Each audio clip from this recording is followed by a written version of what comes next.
इन 3 तस्वीरों में प्रार्थना भी है, सम्मान भी है और प्रेरणा भी।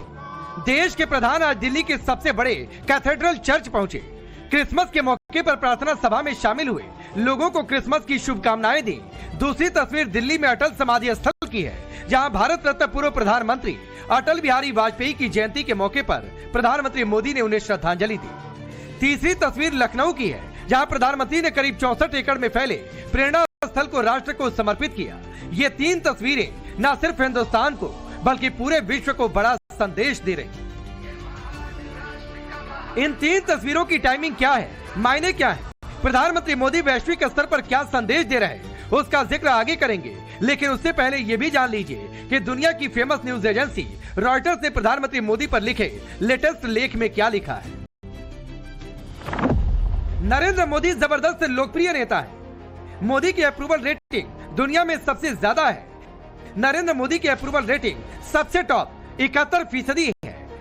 मोदी अपने 15 साल आराम से पूरा करेंगे। इकोनॉमी को मजबूत करना मोदी की जीत का मंत्र है। हिंदुत्व को वोट में तब्दील करना मोदी की ताकत है। नरेंद्र मोदी ने बहुत सारे ओवरड्यू रिफॉर्म किए। मोदी का कोई चैलेंजर नहीं। हालांकि रॉयटर्स ने आगे सवाल उठाते हुए यह भी लिखा है कि नरेंद्र मोदी के बाद अगला प्रधानमंत्री कौन होगा। रॉयटर्स ने इसमें अमित शाह, देवेंद्र फडणवीस और चंद्रबाबू नायडू के नाम पर संभावना जताई है। भविष्य में क्या होगा, बीजेपी की सरकार आएगी या फिर गठबंधन सरकार। हालांकि ये सवाल भविष्य का है, लेकिन मौजूदा हालात में मोदी कैसे विश्व पटल पर संदेश दे रहे उसे समझिए। यूं तो नरेंद्र मोदी के विरोधी मोदी को सिर्फ हिंदुत्व के एजेंडे को आगे ले जाने और दूसरे समुदाय से नफरत करने का आरोप लगाते हैं, लेकिन मोदी सबका साथ, सबका विकास, सबका विश्वास की बात करते हैं। देश सेवा का हमारा मंत्र रहा है, सबका साथ, सबका विकास। हम देश के लिए उस विचार को लेकर के चलते हैं जिसका समर्पित भाव है सबका साथ, सबका विकास। क्रिसमस के मौके पर दिल्ली के कैथेड्रल चर्च से आई ये तस्वीरें बेहद खास हैं।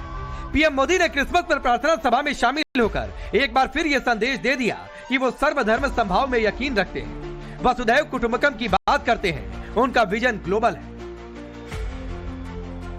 भारत का विजन ग्लोबल है, भारत का कल्चर ग्लोबल है, केयर और कंपैशन ग्लोबल है। हमारे पूर्वजों ने हमें वसुधैव कुटुंबकम का मंत्र दिया।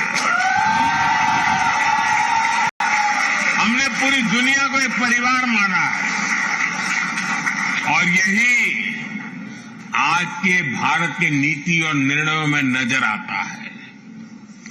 G20 के समय भारत ने आह्वान किया, वन अर्थ, वन फैमिली और वन फ्यूचर। इसी भावना में 21वीं सदी की दुनिया के बेहतर भविष्य की गारंटी है। भारत वन सन, वन वर्ल्ड, वन ग्रिड के कंसेप्ट से दुनिया को जोड़ना चाहता है। मोदी का यही विजन, मोदी की यही गारंटी और ब्रांड मोदी का ही ये जादू है कि नरेंद्र मोदी दुनिया के पटल पर टॉप रैंकिंग में बने हुए हैं। पूरी दुनिया भारत की तरफ देख रही, भारत के साथ 1-to-1 रिलेशन स्टैंड करना चाह रही। इसी क्रम में भारत और न्यूजीलैंड के बीच मुक्त व्यापार समझौते पर भी मुहर लग गई। प्रधानमंत्री मोदी और न्यूजीलैंड के प्रधानमंत्री क्रिस्टोफर लक्सन ने एफटीए की घोषणा की। इस डील के तहत दोनों देशों के बीच $20 मिलियन का निवेश होगा। न्यूजीलैंड के साथ इस डील के होने पर प्रधानमंत्री मोदी ने लिखा, भारत और न्यूजीलैंड के बीच दोस्ती और मजबूत होने वाली है। दोनों देशों के बीच एक फ्री ट्रेड एग्रीमेंट हुआ है, जिससे अगले 5 सालों में व्यापार दोगुना होने की उम्मीद है। न्यूजीलैंड भारत में $20 अरब से ज्यादा का निवेश कर सकता है। यह निवेश कई अलग अलग क्षेत्रों में होगा। भारत के युवा स्टार्टअप्स और सरकार की नीतियों से भरे सुधार इस साझेदारी को और मजबूत बनाएंगे। इसके अलावा खेल, शिक्षा और संस्कृति जैसे क्षेत्रों में भी दोनों देश मिलकर काम करेंगे। एक बहुत ही द्विपक्षीय लाभ देने वाला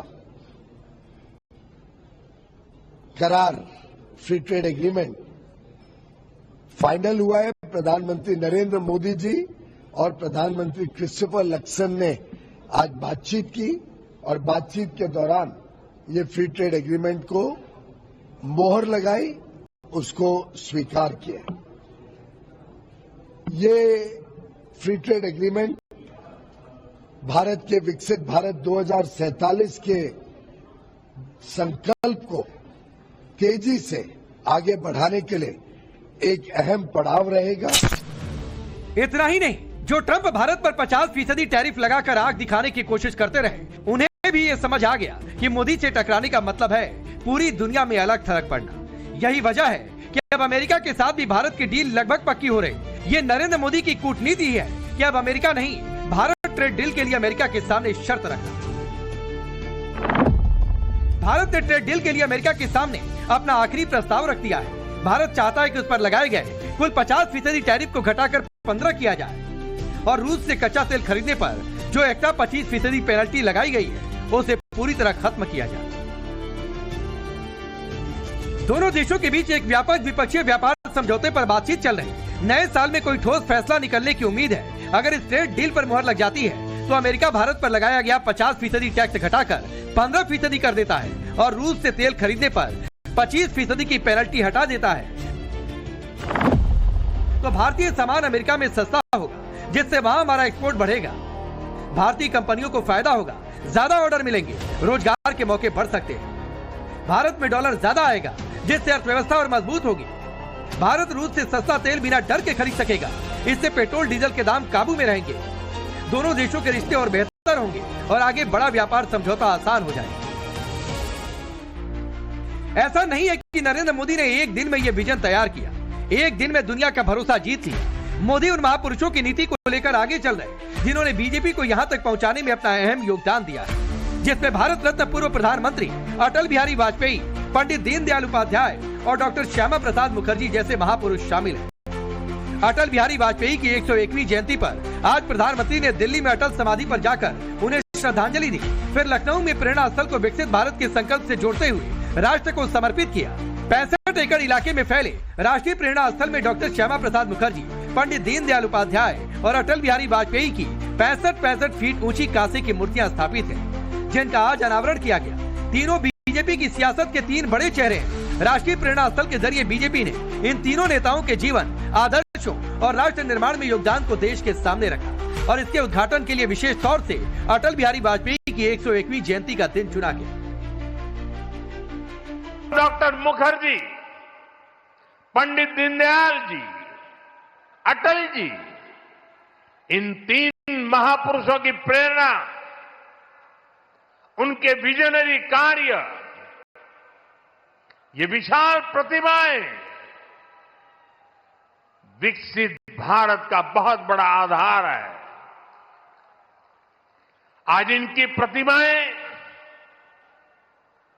हमें नई ऊर्जा से भर रही है, लेकिन हमें ये नहीं भूलना है कि आजादी के बाद भारत में हुए हर अच्छे काम को कैसे एक ही परिवार से जोड़ने की प्रवृत्ति पनपी।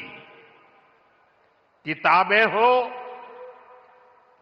सरकारी योजनाएं हो, सरकारी संस्थान हो, गली, सड़क, चौराहे हो, परिवारवाद की राजनीति की एक विशिष्ट पहचान होती है। यह असुरक्षा से भरी हुई होती है। इसलिए परिवारवादियों के लिए दूसरों की लकीर छोटी करना मजबूरी हो जाता है, ताकि उनके परिवार का कद बड़ा दिखे और उनकी दुकान चलती रहे। लेकिन राष्ट्रीय एकता के इस स्थल पर भी ओवैसी की पार्टी एमआईएम ने विवाद खड़ा करने की कोशिश की। जाति को घसीटकर विपक्ष की बाकी पार्टियों को घसीटने का दांव चला। 4% की आबादी वाले ब्राह्मणों की 3 बड़ी मूर्तियां लगाकर प्रेरणा स्थल बनाया जा रहा है और 96% आबादी वाले लोगों में से कोई महापुरुष गुजरा ही नहीं। मैं भारतीय जनता पार्टी से सवाल पूछ रहा हूं कि 96% की आबादी में से आपको कोई भी ऐसा महापुरुष नहीं मिला आपकी पार्टी में भी कि जिसकी मूर्ति लगाई जा सकती। तो ये पंडित प्रेरणा स्थल है, ये तीनों लोग आरएसएस से जुड़े हुए थे, ये आरएसएस प्रेरणा स्थल है। मोदी विरोधी जाति कार्ड खेल रहे हैं, पहले खेलते भी रहे हैं, लेकिन मोदी इन सबसे बेफिक्र संकल्प से सिद्धि की ओर अग्रसर है। राष्ट्र प्रथम के भाव को लेकर चल रहे हैं, विश्व के नक्शे पर एक मजबूत समीकरण तैयार कर रहे हैं और इन सब के बीच सर्वधर्म समभाव का भी संदेश दे रहे हैं। Bureau report, times now Bharat.